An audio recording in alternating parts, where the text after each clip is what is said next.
नमस्कार, स्वागत है आप सबों का आपके यूट्यूब चैनल एग्जाम पे। जैसा कि आपको जानकारी है कि हम लोग 12th क्लास के हिंदी का हम लोग अभ्यास कर रहे हैं और आज है हमारा 5वां दिन। और जैसा कि आपको पता है कि हम लोग 5वें चैप्टर को आज का अभ्यास करने वाले हैं, तो चलिए शुरू करते हैं 5वां चैप्टर, जिसका नाम है कवित। इस चैप्टर का नाम क्या है जी? कवित।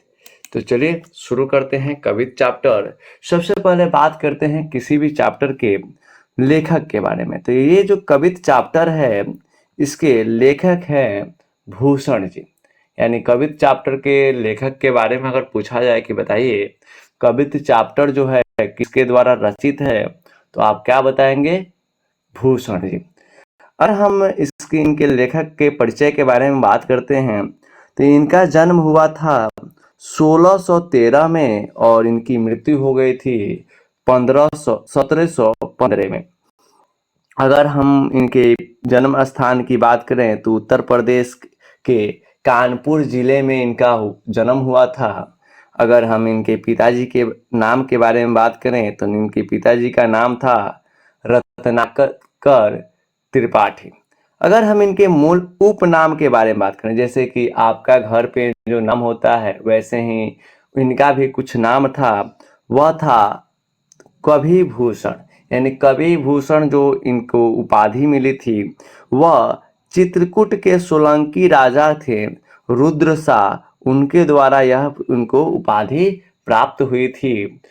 ठीक है, चलिए इनके आश्रयदाता यानी ये कहाँ कहाँ रहे हैं उनके बारे में अगर बात करते हैं, इनको किसने अपने घर बना दिया, तो इनके जो आश्रयदाता थे छत्रपति शिवाजी के पुत्र शाह जी और पन्ना के बुंदेलखंड के जो राजा थे छत्रसाल जी, उनके यहाँ ये रहे हैं। तो अगर आप जानते ही हैं कि जिस घर में लोग रहते हैं उसी के बारे में लिखना पसंद करते हैं, तो इन्होंने कवि भूषण जी जो हैं, इन्होंने छत्रपति शिवाजी और छत्रसाल के बारे में लिखा है, जिसको हम लोग इस चैप्टर में पढ़ने वाले हैं। तो चलिए शुरू करते हैं इस चैप्टर को। इस चैप्टर में अगर हम बात करते हैं कि जो कवि भूषण हैं इनकी क्या क्या विशेषताएं रही हैं, तो ये रीतिकाल के प्रसिद्ध कवि रहे हैं चिंतामणि त्रिपाठी और मोतीराम जो है भूषण जी, इनके भाई के समान जाने जाते हैं।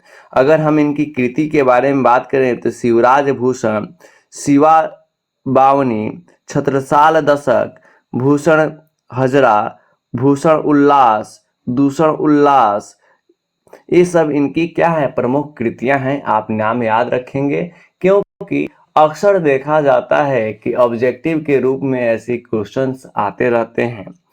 अगर हम इनके बारे में बात करें तो ये रीतिकाल के प्रसिद्ध कवि रहे हैं और जनता में इनका बहुत सम्मान है। और ये जो हैं वीर रस के कवि हैं। वीर रस का मतलब होता है कि अगर कोई कवि किसी व्यक्ति के वीरता का बखान करता है तो उसी काव्य रस को हम लोग क्या कहते हैं? वीर रस कहते हैं। उसी को वीर रस के नाम से जानते हैं। चलिए सबसे पहले कवित नंबर 1 की बात करते हैं, यानी जो इन्होंने लिखा है भूषण जी ने। किसके बारे में सबसे पहले लिखा है? सबसे पहले इन्होंने शिवाजी के शौर्य के बारे में लिखा है, यानी शिवाजी के पराक्रम के बारे में लिखा है। और क्या क्या कैसे उन्होंने शिवाजी की तुलना की है, इसके बारे में हम लोग व्याख्या करते हैं। तो सबसे पहले उन्होंने लिखा है इंद्र जिमी जंभ पर, यानी कहते हैं कि इंद्र का जो अधिकार है जंभ पर है। यानी जंभ कहने का मतलब कि जो यम है, यम जी, यानी इंद्र का अधिकार किस पे है? यम देवता पे है।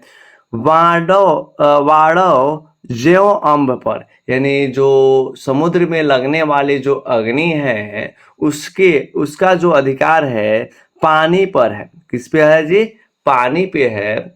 आगे लिखते हैं कि रावण संदर्भ पर रघुकुल राज है, यानी रावण के पूरे संदर्भ पर, यानी उसके जो रावण है, रावण का जो दंभ है उस पे किसका मतलब कि अधिकार है जी?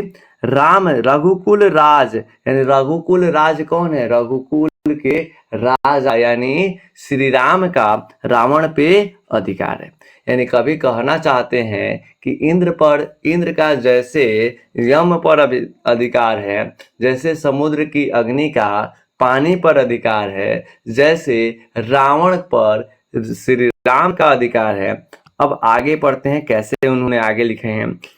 पवन बारी वाह पवर, पवन का यानी हवाओं का, वारी वाह यानी बादलों के समूह पर अधिकार है।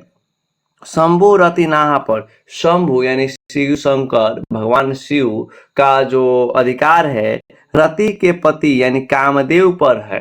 यानी आपने सुना होगा कि जब शिव जी को जगाने के लिए देवताओं ने बहुत सारे प्रेक्षण किए, उसी प्रेक्षण के दौरान क्या किया? उन्होंने कामदेव से कहा कि कामदेव आप क्या कीजिए कि अपने काम वासना से क्या कीजिए, भगवान शिव को जगाने का प्रयत्न कीजिए।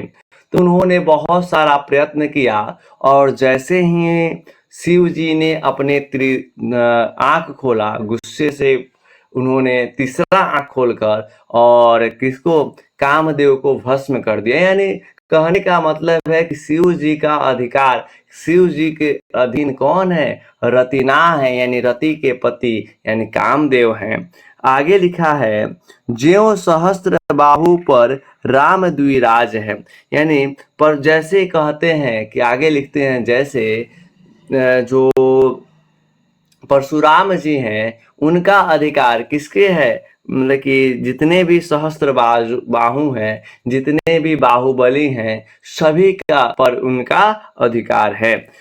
ठीक है, आगे यानी कहने का मतलब है कि भूषण जी शिवाजी के स्वर की तुलना हवाओं, शिव, परशुराम के साथ करते हैं। यानी पिछले का मतलब कि स्टेंजा में किससे किए हैं? उन्होंने इंद्र से, समुद्र से, की अग्नि से, राम से किसकी तुलना किए हैं? शिव जी की किए हैं। दूसरे में क्या लिखे हैं कि शिव जी की जो मतलब कि जो शिवाजी की जो तुलना है हवाओं से, शिव जी से और परशुराम से किए हैं। आगे लिखते हैं दवा द्रुम दंड पर, यानी दवा द्रुम का मतलब होता है मलेच्छ पर उसी प्रकार राज है जिस प्रकार जंगल की आग का वृक्ष की डालियों पर होता है। यानी कहने का मतलब है कि दवा नल और द्रुम दंड जो होता है उसको हम कहते हैं कि जंगल में जो आग लगती है, वृक्षों के डाल जब आपस में संपर्क करते हैं और जब घिसते हैं तो वहां पर जो आग लगती है उसको हम लोग बोलते हैं दवा द्रुम। ठीक है, तो वह जो आग लगती है उसका प्रभाव किस पे रहता है? उसका प्रभाव रहता है जो क्या बोलते हैं, जो आपका एथी रहता, क्या बोलते हैं उसको, जो डालियां रहती हैं उन पे अधिकार रहता है। चीता मृग झुंड पर, चीताओं का अधिकार किस पे रहता है? चीताएं किससे हारती हैं? चीता किसको हराती है? मृगों को हराती है, मृगों का शिकार करती है। आगे लिखते हैं भूषण बितुंग पर जैसे मृगराज है। भूषण बिटुंग कहने का मतलब हाथियों पर किसका अधिकार होता है? मृगराज यानी सिंह का अधिकार होता है। वैसे ही जो शिवाजी हैं वह उसी के समान, जंगल की आग के समान है जिसका अधिकार क्या है? संपूर्ण वृक्ष के डालियों पर है।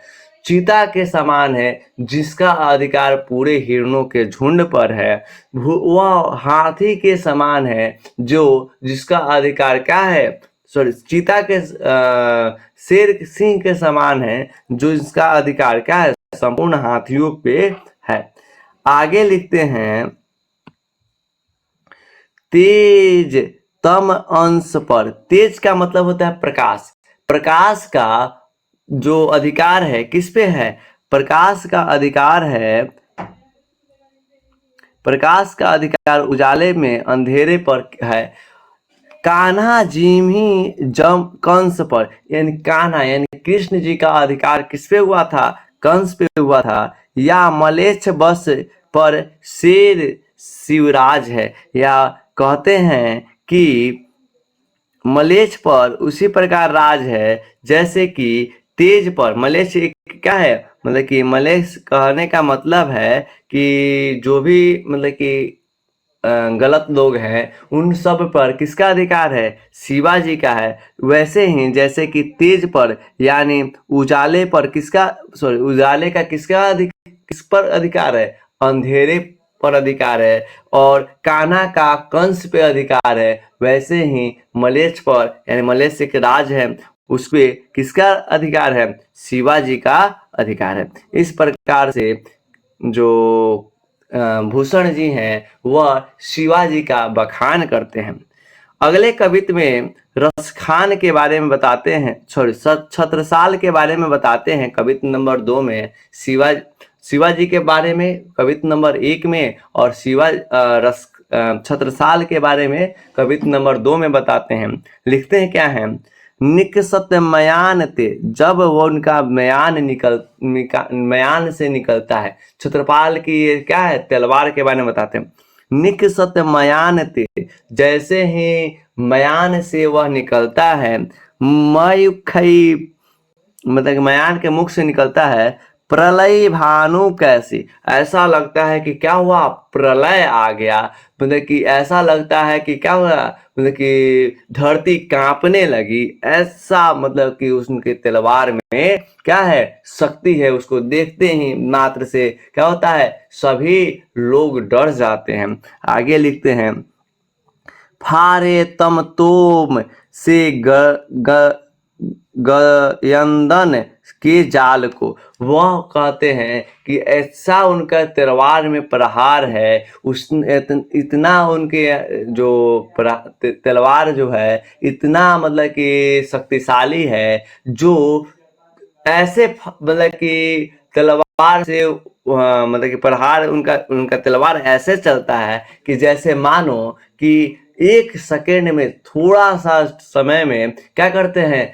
हाथियों के जाल को तितर बितर कर देते हैं। मतलब कि कहने का मतलब है कि जो उनका तलवार है, किसका? छत्रसाल जी की जो तलवार है वह बहुत ही बहुत क्या है? शक्तिशाली है, जो कि बहुत से क्या करते हैं? मतलब कि कोई भी मतलब कि क्या बोलते हैं, कोई भी समस्या हो उसका एक सेकेंड में निदान कर देती है। उनका जो तलवार है वह बहुत तेज है, यानी सूर्य की किरणों से भी क्या है? तेज है। जो सूर्य की किरणें क्या करती है?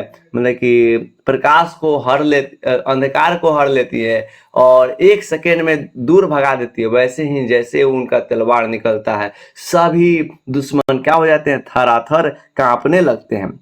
आगे लिखते हैं क्या, किनके बारे में? छत्रसाल जी के बारे में।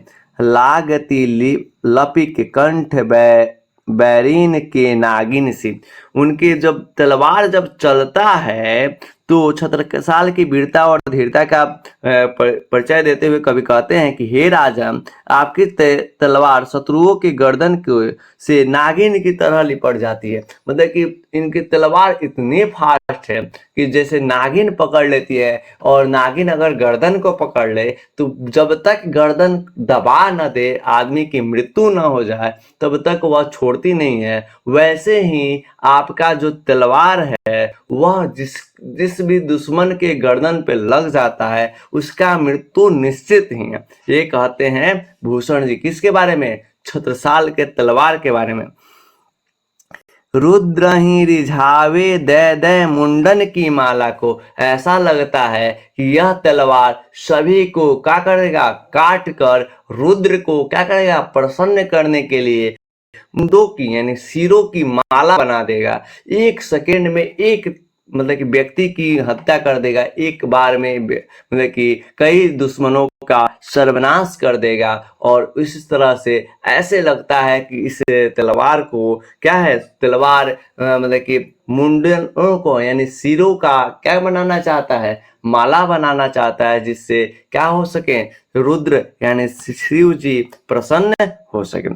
आगे लिखते हैं, लाल क्षितिपाल छत्रसाल महाबली बाहुबली, यानी कहते हैं कि हे बलिष्ठ और विशाल भुजंग वाले महाराज छत्रसाल, मैं आपकी तलवार से कहाँ कहाँ से बखान करूं। लिखते हैं, कहाँ लाओ बखान करूं तेरी करताल को, और क्या क्या बखान करूं आपके करताल को। आपके करताल में आपके जो तलवार है उसमें इतनी ज्यादा शक्ति है, इतना ज्यादा प्रलयंकारी है कि आपके तलवार के सामने अच्छे अच्छे दुश्मन भी धरसाई हो जाते हैं। आगे लिखते हैं, प्रतिभट कटक कटीले केट काटी काटी, यानी कहने का मतलब है, वे कहते हैं, हे राजन, आपकी तलवार अत्यंत प्रलयकारी है, जो शत्रुओं के दल को संहार कर देती है। और ऐसा प्रतीत होता है कि कालिकासी कलिकी केले उदेती काले को, यानी कहते हैं कि ऐसा लगता है आपका जब तलवार चलता है कि वह आपका तलवार क्या करता है, काली माता को प्रसन्न करने के लिए सिरों का क्या करते हैं, सिरों का वह क्या करता है, मतलब कलेवा बना देता है। कलेवा वही होता है जो आप सुने होंगे कि दिन में जो मतलब कि जो भोजन किया जाता है, वही भोजन जब दिन में जब आपका युद्ध होता है तो उस युद्ध में आपका तलवार ऐसे चलता है, ऐसे शत्रुओं का संहार करता है जैसे कि काली माता को प्रसाद चढ़ाने के लिए क्या बनाया जा रहा है, कलेऊ तैयार करना हो, इतना फास्ट वर्क करता है। चलिए, इस प्रकार आपका जो 5 चैप्टर था कवि, इसका अर्थ संपूर्ण हुआ। मुझे उम्मीद है आपको यह समझ में आया होगा। किसी भी तरह का सुझाव कमेंट करके जरूर बताएं और अपने दोस्तों मित्रों में यह वीडियो शेयर जरूर करें।